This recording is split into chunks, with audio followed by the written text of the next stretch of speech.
A gente volta no tema da educação, né? Já que estamos aí em início de ano letivo, e o Tarobá Cidade discute o alerta que veio do SUS, o Sistema Único de Saúde, que identificou uma explosão nos casos de ansiedade em crianças e adolescentes, que subiu, Edson, quase 2.500% em 10 anos.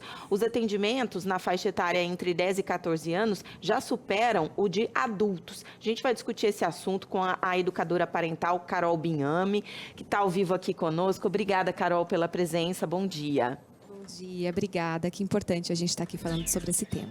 A ansiedade por si só, Carol, já é considerada aí ansiedade, depressão, o mal do século, né? E em crianças a gente vem observando cada vez mais presente. Esses dados alarmam, inclusive, os profissionais que lidam com esse público? Com certeza, esses dados são realmente muito preocupantes. Na faixa etária subsequente, ainda dos 15 aos 19, a gente está falando de um aumento de 3.300% em comparação a 10 anos atrás. Então, realmente é algo exponencial. E nós percebemos, analisando esses dados, que algumas coincidências acontecem, né? Quando os smartphones chegaram, né, explodiram lá em 2012, 2013, a gente percebe um aumento bem significativo dessa procura pelas questões todas de saúde mental e emocional no SUS. E depois a gente percebe que depois da pandemia também há um outro aumento muito maior, ainda mais expressivo, que também tem uma relação aí, além do isolamento, também com as telas, porque foi um momento em que crianças e adolescentes precisaram ficar aí assistindo aulas, né, de forma online, né? Se comunicando com amigos de forma online. Então, hoje a gente percebe que está existindo uma pandemia silenciosa, que é essa pandemia de adoecimento mental e emocional para todos nós, adultos também. Mas é muito preocupante em crianças e adolescentes, porque é o contrário do que a criança e o adolescente têm, né? Que é essa vitalidade, essa disposição, essa animação, e a gente perceber esse adoecimento é preocupante. Mas esses números representam mais diagnósticos ou é que realmente existe um aumento real dentro disso? Existe um aumento real, né? É engraçado, a gente não tem comparação com dados muito anteriores a esses, porque não se media, em especial nas crianças.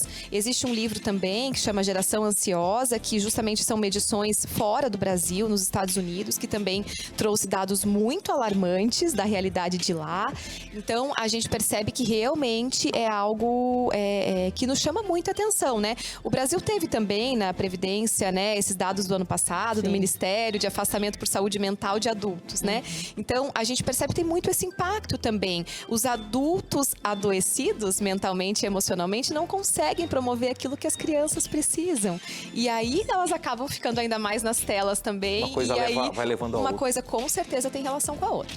Carol, queria fazer uma pergunta assim, bem reflexiva mesmo, né? Porque a gente já vem tocando nessa tecla do excesso do uso de telas. Acho que todo mundo que está assistindo a gente já está enjoado até de ouvir isso, e a gente sabe que essa é uma das causas. Mas eu queria perguntar assim, se esse é um caminho sem volta, não tem como a gente criar os filhos hoje sem as telas, ela está presente. Agora, com a inteligência artificial, o mundo tende a ficar cada vez mais tecnológico. Ou seja, o mundo tende a ficar cada vez mais com pessoas mais ansiosas, porque essas crianças e adolescentes de hoje vão ser os adultos de amanhã. Como é que a gente pode enxergar lá na frente uma luz no fim do túnel?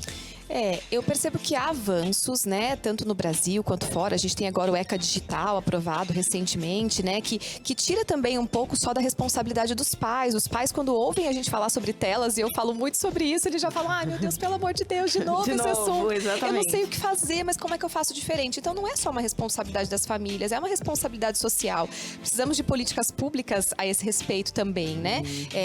Antigamente a gente andava sem cinto de segurança, né? Sim. E aí com o advento aí do cinto de segurança, isso preveniu muita coisa. E aí não era só convencer as pessoas a usarem, é ter uma lei, né? Então, agora nós temos leis que caminham, então isso já é uma luz no fim do túnel, que também cobre das redes sociais, né? Esse controle do que as pessoas, do que a criança e o adolescente pode acessar. Então, existe essa questão. Nas escolas que houve a proibição do celular. Exato, também. As escolas também tiveram essa proibição. Então, está tendo também, através desses debates, mais conscientização aceitação, porque muitas famílias não viam problema mesmo naquela criança.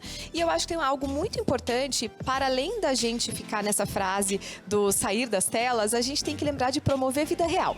Né? Vamos esquecer, então, se essa palavra aí tá dando uma agonia na gente, esse pânico das telas, esquece isso.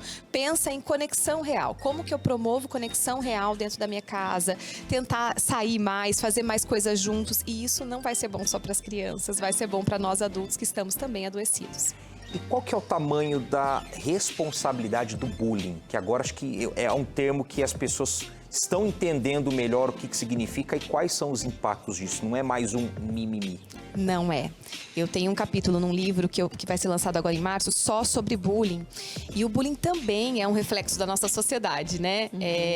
E aí as telas, as redes, elas vêm com ainda para potencializar esse bullying, né? Então esse bullying que muitas vezes ali era praticado de uma maneira menos efetiva, digamos assim, dentro da rede social tudo é numa escala exponencial, né? Então aquela criança, hoje a gente já tem muitos estudos brasileiros também, tem um livro chamado A Geração do Quarto, que estuda os adolescentes com esse impacto de bullying e de redes, e os adolescentes têm uma ansiedade muito grande quando postam algo, com medo de que algo seja dito, de que algo seja compartilhado. Existem os PVDs, né, que são os perfis privados, onde se fala mal dos amigos, se expõem também essas fotos, mas hoje também temos algumas leis que já existem na relação aí do bullying, para que também tenha essa margem do poder público do que não é aceitável, e as escolas precisam se preparar também para isso. A gente tem aí o tripé, né? No tripé, a escola, que você citou, os pais, as leis que são importantes. Agora a gente já tem casos reais e que vieram justamente do SUS. O SUS está preparado também para atender, acolher essas crianças, porque existe agora já a necessidade de um tratamento, porque já houve um diagnóstico. Sim. Olha, eu vou dizer que não estamos, eu acho, muito preparados, para ser sincera, sabe? É algo muito novo, né? Nós somos cobaias aí dessa geração aí de hiperconectividade, de exposição à tela muito precoce. Os estudos que existem ainda são muito recentes. Quando a gente faz uma comparação de 10 anos, o que é 10 anos, né? Então, com certeza vem muito mais consequência por aí.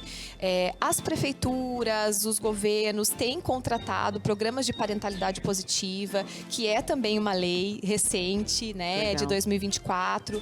Eu participo bastante desses programas dentro das prefeituras, que é o quê? É levar mais conhecimentos que não vêm ainda do mundo acadêmico para esses profissionais, para esses servidores públicos, né?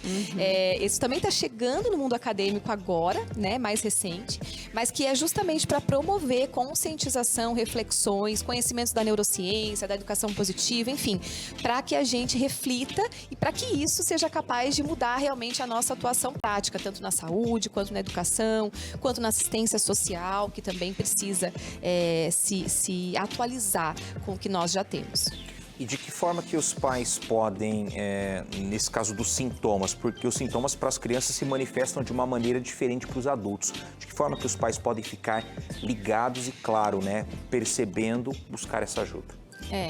Eu acho que é bem importante, se você tá ouvindo essa entrevista e tá com uma dúvida já, que eu acho que talvez meu filho esteja passando do ponto, eu já digo assim, confia nisso e já busca uma ajuda. Muitas vezes, assim, né, isso é importante, porque esperar passar quanto? Na infância são 6 anos de primeira infância, né? Verdade. E 10 anos de infância, né? A gente considera pela OMS, a partir dos 10 anos já é considerado adolescente. Então, não temos esse tempo na infância, diferente de nós adultos, que de repente, né, temos a vida inteira, a expectativa de vida maior. Então, temos que ficar atentos. Percebemos que, por exemplo, ritmos biológicos estão afetados. O que é ritmos biológicos afetados? O sono afetado. Então, criança que tem dificuldade de dormir, ou um sono muito inquieto, ou que só quer dormir, né? Então, esse sono afetado. Alimentação afetada. Então, a criança que não consegue parar de comer, você percebe que ela não tem esse limite. Isso também, esses sintomas físicos também são importantes, né? Ou algum tipo de compulsão, ou não quer comer. alguns sintomas físicos, eles são importantes, tá? E aí nós temos os sintomas mais emocionais, né? A criança que a gente percebe que, ou adolescente, tá? Crianças e adolescentes que começam a se isolar, que começam a não ter vontade das questões sociais, que a gente tem a impressão de que a criança só tá ali, ou o adolescente feliz, ou, né, quando está com a tela. Então, isso são sinais muito importantes, né? Muito difícil essa criança ficar feliz em qualquer outro contexto, muito difícil ela se comunicar, porque nós precisamos nos comunicar, né? Então, nós precisamos viver, nós precisamos trocar, nós somos animais sociais, Exatamente. né? Então, quando a gente percebe que algo está diferente do que deveria ser nesse sentido, eu digo, busque ajuda de um educador parental, que é o meu caso, de um psicólogo, de um profissional da saúde, de alguém da sua confiança, converse com outros pais, e eu acho que isso é bem importante. Carol Binhame, maravilhosa, e essas entrevistas são justamente para trazer luz mesmo a esses temas que precisam ser discutidos. Obrigada pela presença, viu? Obrigada a vocês. Obrigada. Valeu, muito obrigado.